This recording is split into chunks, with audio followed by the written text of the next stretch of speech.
Karibu kwenye channel ya Kija Master. Leo naelezea kuhusu swala la upendo. Upendo ni sehemu nyeti sana. Upendo imebeba maisha yetu. Wapendwa katika Kristo, amna watu wanaonisikiliza, watu mnanifuatilia kupitia akaunti yangu. Nimezungumzia habari za upendo. Habari za upendo ni nzuri sana. Nimekuja kufuatilia kwenye Biblia, kumbe upendo Bwana ni Mungu.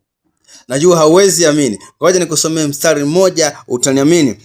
Ukisoma Yohana wa kwanza ile sura ya 4 na mstari wa 8, neno la Mungu linasema yeye asiyependa hakumjua Mungu, kwa maana Mungu ni upendo.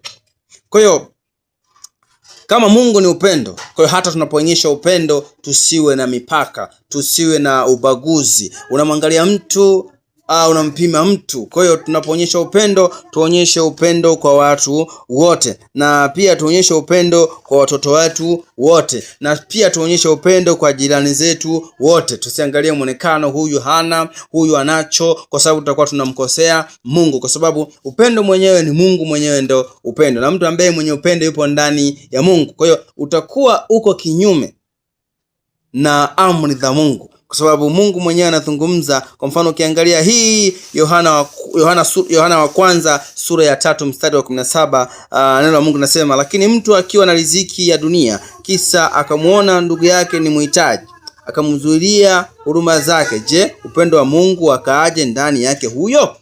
Kwa hiyo kama umepata riziki, umepata nafasi, umepata kibali cha kuwa na mali, saidia ndugu na jamaa na marafiki. Ufundishe watu namna gani ya kujikwamua kwenye uchumi. Fungua miradi mbalimbali ili watu wapate fursa, wapate kipato, na ndo msingi mzuri. Usitamani kwenye familia yako wewe ndio wa kunyenyekewa. Kuna watu wanapenda sana kuheshimiwa ndani ya jamii. Kuna watu wanapenda sana kuheshimiwa ndani ya ukoo. Yaani yeye peke yake awe na pesa, yaani yeye peke yake awe na mafanikio kuliko ndugu zake wengine, ili wamwabudu na wamheshimu. Ndugu yangu, heshima si pesa, bali heshima ni tabia yako mwenyewe. Ukijiheshimu, kila mtu atakuheshimu. Usiogope kumuonyesha njia sahihi ya mtu kupata mahitaji. Usionyeshe kumshika mkono mtu amkini ukahisi labda atakuzidi kipato. Hapana.